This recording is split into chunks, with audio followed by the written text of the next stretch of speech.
This is 92.7 Big FM. Welcome to Suhana Safar with Anu Kapoor. Hindi फिल्मों से जुड़ी हैं हजारों दास्तानें, लाखों गीत और सैकड़ों कलाकार. और इन सबको समझने का, जानने का एक ही माध्यम, आपका पसंदीदा शो 92.7 बिग एफएम पर सुहाना सफर विद अनु कपूर. सबसे पहले आज की कहानियों की एक झलक.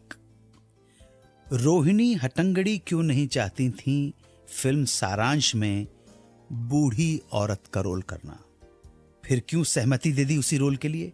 ये कहानी होगी आज की पहली कहानी. उसके बाद बताऊंगा राइटर राही मासूम रजा और उनके 7 पेज लंबे डायलॉग के बारे में. तीसरी कहानी फिल्म सात हिंदुस्तानी की. इस फिल्म में अमिताभ बच्चन को फाइनल करने से पहले डायरेक्टर ख्वाजा अहमद अब्बास ने किसको फोन किया और क्या पूछताछ की अमिताभ बच्चन के बारे में. इसके अलावा रेगुलर सेगमेंट में आज याद करेंगे प्रसिद्ध चरित्र अभिनेता इफ्तिकार साहब को दिल ने फिर याद किया. 5वीं स्टोरी होगी उषा उत्थुप की. कैसे मिली उन्हें उनकी पहली पब्लिक परफॉर्मेंस. और आखिर में सवाल जवाब के सेगमेंट में बताऊंगा कि सेंसर बोर्ड कितनी कैटेगरीज में फिल्म्स को सर्टिफिकेट प्रदान करता है. तो ये सब पता चलेगा आज के सफर में. अब वक्त है सफर शुरू करने का. तो चलिए निकल पड़ते हैं हिंदी सिनेमा के सुनहरे दौर की कहानियों और गानों की दुनिया में. पहली कहानी रोहिणी हट्टंगडी की. रोहिणी जब 30-32 साल की रही होंगी तब उनकी पहली इंटरनेशनल फिल्म रिलीज हुई, गांधी. फिल्म में रोहिणी ने जवान कस्तूरबा से लेकर बूढ़ी कस्तूरबा तक का रोल किया था. इस फिल्म के बाद उन्हें मां के रोल्स के कई ऑफर मिलने लगे. ऐसे ही वक्त में महेश भट्ट ने भी फिल्म सारांश के लिए एक 60 साल की मां का रोल ऑफर कर दिया. रोहिणी जी ने साफ मना कर दिया क्योंकि वो अपने करियर की शुरुआत बूढ़ी औरत के रोल्स के साथ नहीं करना चाहती थी. फिर कैसे वो राजी हो गईं इस रोल को करने के लिए, सुनिए. रोहिणी के साफ इनकार से महेश इतने निराश हो गए कि उन्होंने रोहिणी से कहा कि अगर वो ये रोल नहीं करेंगी तो वो ये फिल्म सारांश बनाएंगे ही नहीं. और फिर बातों बातों में महेश भट्ट ने उन्हें यह बताया कि प्रोड्यूसर राजश्री प्रोडक्शन के बड़जात्या साहब इस फिल्म में उनके अपोजिट संजीव कुमार को लेने का सोच रहे हैं. संजीव कुमार का नाम बस सुनकर रोहिणी खुश हो गई और वो संजीव कुमार की क्योंकि बहुत बड़ी फैन थी और उनके साथ काम करने का ये सुनहरा अवसर खोना नहीं चाहती थी. सो उन्होंने अपना फैसला बदला और बूढ़ी औरत का रोल करने के लिए हामी भर दी. मगर बाद में कहानी यूं पलटी कि जिस संजीव कुमार के चक्कर में वह 60 साल की बूढ़ी मां का रोल करने को तैयार हो गई थी, उनकी जगह आ गए अनुपम खेर. एक बार रोहिणी को पछतावा तो हुआ मगर फिल्म की रिलीज के बाद उन्हें इस रोल के लिए बेस्ट एक्ट्रेस का नॉमिनेशन भी मिला. इससे बेस्ट फिल्म का नेशनल अवार्ड दिया गया. इसके अलावा यह फिल्म 1985 में भारत की तरफ से बेस्ट फॉरेन लैंग्वेज कैटेगरी के लिए ऑफिशियल एंट्री भी रही.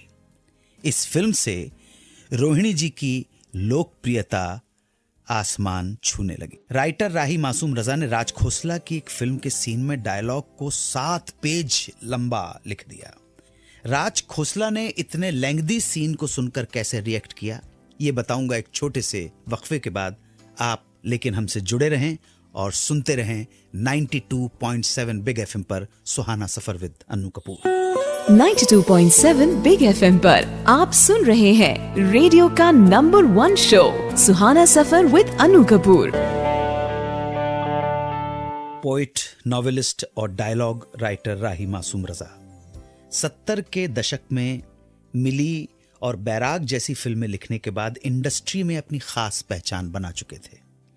राज खोसला जब एक फिल्म शुरू कर रहे थे जिसका टाइटल था मैं तुलसी तेरे आंगन की, तब उन्होंने इस फिल्म के संवाद लिखने की जिम्मेदारी राही मासूम रजा साहब को सौंप दी.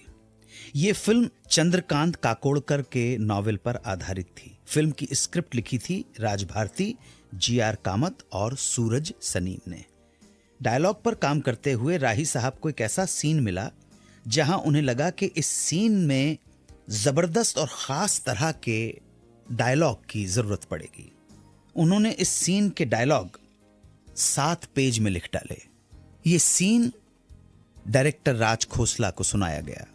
सीन सुनने के बाद कुछ देर तक राज खोसला शांत होकर सोचते रहे और कुछ देर सोचने के बाद खोसला साहब ने राही साहब से सीन के डायलॉग फिर से पढ़ने के लिए कहा। राही साहब ने फिर से डायलॉग पढ़ने शुरू कर दिए। इस बार डायलॉग सुनाने के बाद राज खोसला ने राही मासूम रजा को दूसरे पेज की कुछ लाइंस के बाद एक स्टार मार्क लगाने को कहा और उसके बाद 7वें पेज के बीच में कहीं पर दूसरा स्टार मार्क लगाने को कहा। इसके बाद राज खोसला ने कहा कि इन दोनों स्टार मार्क के बीच के पेज पर जो भी लिखा है उसे हटा दीजिए और अब दोबारा पढ़िए। राही साहब ने बीच के सभी पेज हटाकर बाकी बचे लगभग 2 पेज एक बार फिर से पढ़ना शुरू कर दिए और एडिटेड वर्जन पढ़ने के बाद राही मासूम रजा को खुद समझ आ गया कि इस सीन को प्रभावशाली तौर पे समझाने के लिए राज खोसला ने जो बताया है वो ही काफी था, बाकी सब की जरूरत नहीं थी। इसके अलावा जो कुछ भी लिखा था ना उसकी जरूरत थी ना ही वो फिल्म को कहीं हेल्प कर रहा था, बल्कि लंबाई बढ़ने की वजह से बोझिल भी हो रहा था। हालांकि राही साहब फिल्म इंडस्ट्री में कोई नए नहीं थे, पहले भी वो फिल्मों के लिए लिख चुके थे, मगर इस घटना ने उनकी डायलॉग लिखने की समझ को ऐसा इम्प्रूव किया कि वो इसी परिपाटी पर चलकर आगे पूरी फिल्में लिखते रहे और राही साहब को इसी फिल्म के लिए बेस्ट डायलॉग राइटर का अपना पहला फिल्म फेयर अवार्ड भी हासिल हुआ। अगला सेगमेंट होगा दिल ने फिर याद किया। आज याद करेंगे हिंदी फिल्मों में पुलिस ऑफिसर का रोल करने के लिए मशहूर एक्टर इफ्तिखार को। उनके जीवन पर लघु चर्चा बस थोड़ी देर में। आप सुनते रहिए सुहाना सफर विद अनु कपूर, सिर्फ 92.7 बिग एफएम पर। 92.7 बिग एफएम पर आप सुन रहे हैं रेडियो का number 1 show Suhana Safar with Anu Kapoor. बात करेंगे एक्टर सैयद इफ्तिखार अहमद शरीफ की, जिन्हें हम हिंदी फिल्म जगत में इफ्तिखार के नाम से जानते हैं। इफ्तिखार साहब एक्टर के साथ साथ एक सिंगर और पेंटर भी थे। इफ्तिखार का जन्म 26 फरवरी 1922 को जलंधर में हुआ था। आपके वालिद कानपुर में एक कंपनी में नौकरी करते थे, लिहाजा बचपन कानपुर में ही बीता। मैट्रिक की तालीम पूरी करने के बाद इफ्तिखार साहब ने लखनऊ कॉलेज ऑफ आर्ट्स से पेंटिंग में डिप्लोमा लिया। गाने का बहुत शौक था, इसलिए सहगल की तरह मशहूर सिंगर बनने के इरादे से वो महज 20 साल की उम्र में चले गए कलकत्ता। यहां जब वो HMV म्यूजिक कंपनी गए तो उनका ऑडिशन लिया म्यूजिक डायरेक्टर कमल दास गुप्ता ने। किस्मत से इफ्तिखार ऑडिशन में पास हो गए और HMV ने उनके गाए 2 गीतों का प्राइवेट एल्बम भी रिलीज किया। इसके बाद वो फिर वापस कानपुर लौट आए, लेकिन जल्द ही उनके पास कलकत्ता की MP प्रोडक्शन कंपनी की तरफ से एक्टर के तौर पर नौकरी करने का ऑफर आ गया। 1942 में IMP प्रोडक्शन की फिल्म जवाब का म्यूजिक कमल दास गुप्ता ने ही दिया था और उन्हीं के कहने पर इफ्तिखार साहब को ये नौकरी दे दी गई। जिस समय ये टेलीग्राम मिला उस समय तक इफ्तिखार साहब की शादी कानपुर की सईदा बेगम से तय हो चुकी थी, लेकिन फिल्मों में मिल रहे इस मौके के कारण उन्होंने कलकत्ता आकर नौकरी करना ही बेहतर समझा। नौकरी के दौरान उनकी फिल्म तो शुरू नहीं हो पाई, मगर कलकत्ते में रहते हुए उन्हें अपनी ही बिल्डिंग में रहने वाली एक लड़की हिना जोसेफ से मोहब्बत जरूर हो गई। सईदा से रिश्ता तोड़कर उन्होंने हिना से शादी कर ली और निकाह के बाद नया नाम दिया रेहाना अहमद। हीरो के तौर पर उनकी पहली फिल्म तकरार 1944 में रिलीज हुई, जिसका निर्माण आर्ट फिल्म्स कलकत्ता ने किया था। फिल्म की हीरोइन थी जमुना। 1945 में इफ्तिखार साहब की 2 फिल्में रिलीज हुईं, घर और राजलक्ष्मी। घर में हीरोइन थी जमुना और राजलक्ष्मी में थी कानन देवी। 1947 में उनकी फिल्में ऐसा क्यों तथा तुम और मैं रिलीज हुई। इसी दौरान 1946 में उनकी बड़ी बेटी सलमा और 1947 में दूसरी बेटी सईदा का जन्म हुआ। 1947 में बंटवारे के दौरान इफ्तिखार के वालदैन, भाई बहन और सभी करीबी रिश्तेदार पाकिस्तान चले गए, मगर इफ्तिखार साहब भारत में ही रुक गए। दंगे फसाद के कारण वो कलकत्ता छोड़कर बंबई आ गए। काम के लिए फिर से स्ट्रगल करना पड़ा। उधर घर चलाने के लिए इफ्तिखार साहब की पत्नी को एक ऑफिस में सेक्रेटरी की नौकरी करनी पड़ी। यहां इफ्तिखार जो छोटा मोटा काम मिलता वही करते रहे। इसी दौरान काम की तलाश में उनकी मुलाकात बॉम्बे टॉकीज में अशोक कुमार से हुई, जिनसे इफ्तिखार की पहचान कलकत्ता में कानन देवी ने करवाई थी। अशोक कुमार ने इफ्तिखार को 1950 में आई फिल्म मुकद्दर में एक इम्पॉर्टेंट रोल दिलवा दिया। आगे चलकर अशोक कुमार ने इफ्तिखार साहब से पेंटिंग भी सीखी। इफ्तिखार ने उनके भाई किशोर कुमार की फिल्म के टाइटल सॉन्ग के बैकग्राउंड के लिए भी पेंटिंग बनाई थी। फिल्म थी दूर गगन की छांव में। 50 और 60 के दशक में इफ्तिखार साहब ने सगाई, साकी, बिराज बहू, मिर्जा गालिब, देवदास, श्री 420, समंदरी डाकू, अब दिल्ली दूर नहीं, दिल्ली का ठग, बेदर्द जमाना क्या जाने, छबीली, प्रोफेसर, कानून बंदनी, दूर गगन की छांव में, संगम, शहीद, तीसरी कसम, तीसरी मंजिल, न जाने कितनी फिल्में, लगभग 70 फिल्में होंगी, 80 फिल्में होंगी, जिनमें उन्होंने छोटे बड़े सभी तरह के रोल निभाए। मगर असली पहचान मिली 1969 में BR फिल्म्स की फिल्म जिसका टाइटल इत्तेफाक था। इस फिल्म में इफ्तिखार साहब पुलिस इंस्पेक्टर की अहम भूमिका में नजर आए और इस रोल में इफ्तिखार साहब इतने पसंद किए गए कि आगे उनके पास काम की कोई कमी नहीं रही और जल्दी ही उन्होंने खार में ही एक फ्लैट भी खरीद लिया। 70 और 80 के दशक इफ्तिखार साहब के लिए बेहद कामयाब रहे। इस दौर में उन्होंने शर्मीली, महबूब की मेहंदी, गैम्बलर, हरे रामा हरे कृष्णा, जवानी दीवानी, जंजीर, दीवार, मजबूर, धर्मात्मा, शोले, कभी कभी, डॉन, त्रिशूल, नूरी, कर्ज, इतिहास और शिवा जैसी सफल फिल्मों में अभिनय किया। 50 साल के अपने लंबे करियर के दौरान उन्होंने तकरीबन 300 फिल्मों में अभिनय किया। 1992 में आई फिल्म बेखुदी और 1993 की फिल्म काला कोट उनकी आखिरी रिलीज्ड फिल्में रहीं। छोटी बेटी सईदा शादी के बाद जुहू में रहने लगी थी, मगर दुर्भाग्यवश कैंसर होने से 7 फरवरी 1995 को वो इस दुनिया से रुखसत हो गईं। बेटी के जाने का सदमा इफ्तिखार साहब बर्दाश्त नहीं कर पाए। अचानक शुगर बढ़ गई, इलाज हुआ मगर हालत में कोई सुधार नहीं हुआ और बेटी की मौत के 22 दिनों के बाद ही 1 मार्च 1995 को इफ्तिखार साहब भी शांत हो गए। उनके जाने के बाद उनकी बेगम रेहाना अहमद ने बेटी सलमा के 7 बंगला स्थित घर पर 27 मई 2013 को आखिरी सांस ली और वो भी चली गई। आज खिराज अकीदत याद किया है हमने इफ्तिखार साहब को। 7 हिंदुस्तानी में अमिताभ बच्चन को काम देने से पहले डायरेक्टर ख्वाजा अहमद अब्बास ने हरिवंश राय को फोन लगाया, मगर क्या पूछताछ की बताऊंगा बस थोड़ी ही देर में। आप सुनते रहें 92.7 बिग FM पर यह शो जिसका नाम है Suhana Safar with Annu Kapoor. 92.7 big FM पर आप सुन रहे हैं रेडियो का number 1 show Suhana Safar with Annu Kapoor. 7 Hindustani के ऑडिशन में अमिताभ के सिलेक्ट होने पर डायरेक्टर ख्वाजा अहमद अब्बास ने टीनू आनंद को कहा कि वो अमिताभ को बता दें कि इस रोल के लिए उन्हें 5,000 रुपए दिए जाएंगे और ये फिल्म चाहे 1 साल में बने चाहे 5 साल में, मिलेंगे सिर्फ 5,000। जब टीनू आनंद ये बताने अमिताभ से मिले तो अमिताभ को शक हुआ कि कहीं टीनू इस फिल्म के बदले कमीशन तो नहीं ले रहे और इसी डाउट को क्लियर करने के लिए उन्होंने टीनू से रिक्वेस्ट की कि वो खुद ख्वाजा अहमद अब्बास से एक बार पर्सनली मिलना चाहते हैं। जब अमिताभ अपने भाई अजिताभ के साथ ख्वाजा अहमद अब्बास से मिलने पहुंचे तो उन्होंने बताया कि वो प्रसिद्ध कवि हरिवंश राय बच्चन के बेटे हैं। ये सुनते ही अब्बास साहब की आंखों में चमक आ गई।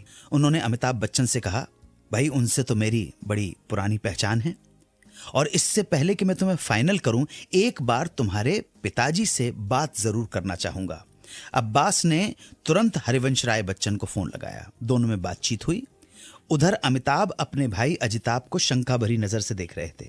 एक दूसरे की कुशलता पूछने के बाद ख्वाजा अहमद अब्बास ने हरिवंश राय से कहा कि आपके दोनों बेटे मेरे सामने ही बैठे हैं, इनमें से एक मेरी फिल्म में काम करना चाहता है।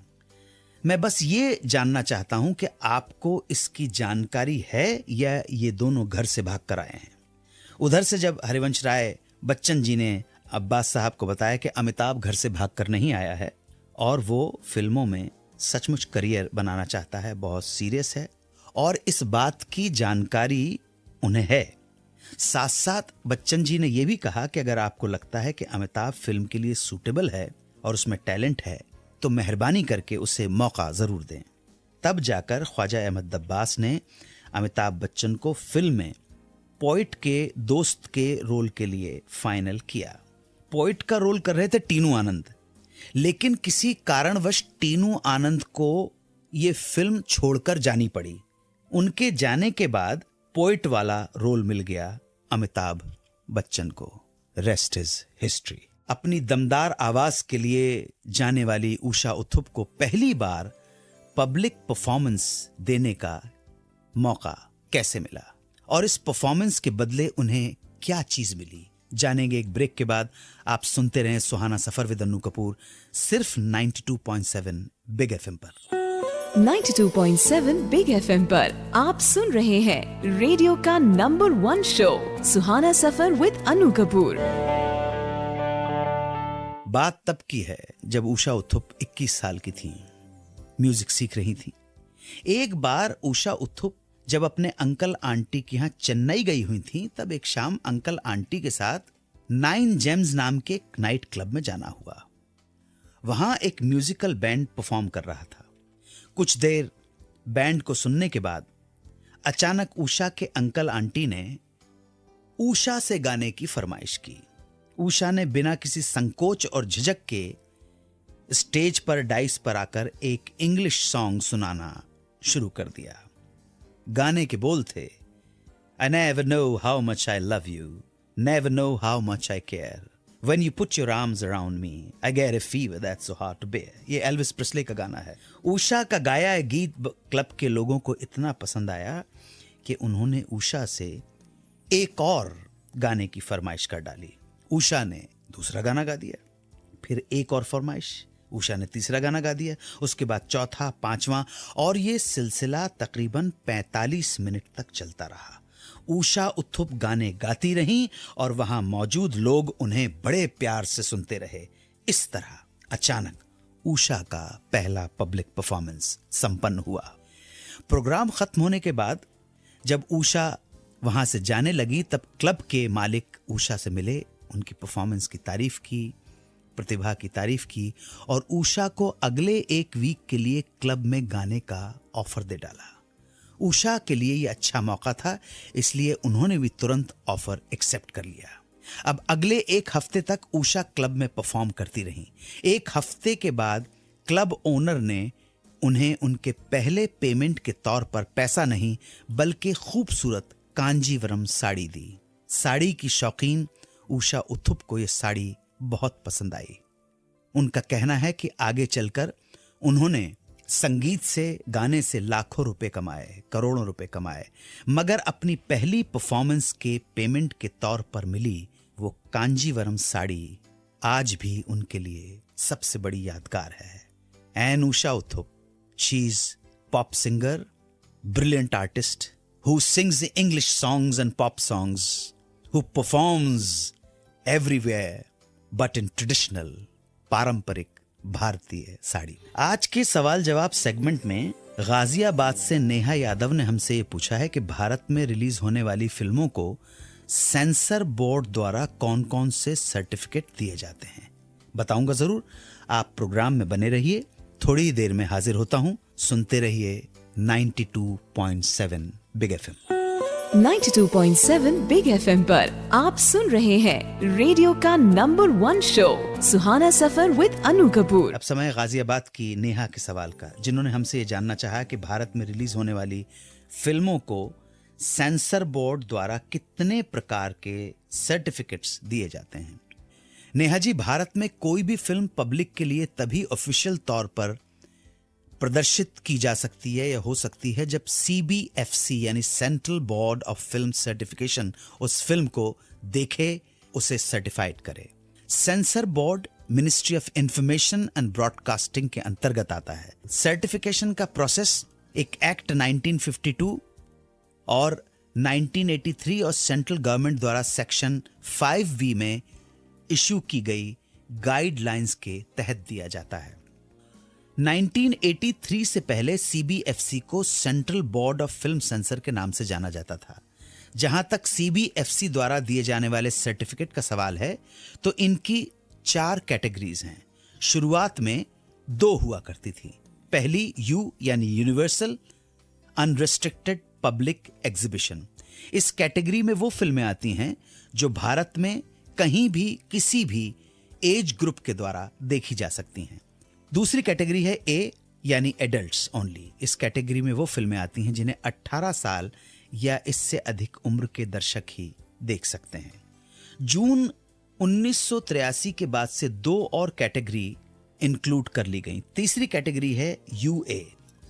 पेरेंटल गाइडेंस की इस कैटेगरी में वो फिल्में आती हैं जिसे सभी वर्ग के लोग देख सकते हैं, मगर 12 साल से कम उम्र के बच्चों को उनके पेरेंट्स के साथ ही परमिशन है इन्हें देखने की, क्योंकि फिल्म का कथन कंटेंट कुछ इस तरह का हो सकता है जो छोटे बच्चों के हिसाब से सही ना हो। और चौथी कैटेगरी है S यानी restricted to any special class of person. इस कैटेगरी में वो फिल्में आती हैं जो किसी विशेष वर्ग की ऑडियंस के लिए होती हैं, जैसे डॉक्टर या साइंटिस्ट इत्यादि। तो इस तरह ये कुल 4 कैटेगरीज होती हैं। मैं उम्मीद करता हूं नेहा जी कि आपको आपके सवाल का जवाब मिल गया होगा। इसी जवाब के साथ, इसी इंफॉर्मेशन के साथ आज समय हो गया है चलने का। जाना इसलिए है कि एक बार फिर मौका मिल सके आपकी सेवा का और आपका दिल बहलाने का उस शो में जिसका नाम है सुहाना सफर विद अन्नू कपूर, सिर्फ 92.7 बिग FM पर। यह हमारा चैनल बहुत इंपॉर्टेंट है, याद रखिएगा, दिल में बसा लीजिए ये नाम, 92.7 बिग FM। चलता हूं। जय हिंद, वंदे मातरम। 92.7 बिग FM पर आप सुन रहे हैं रेडियो का number 1 show Suhana Safar with Anu Kapoor.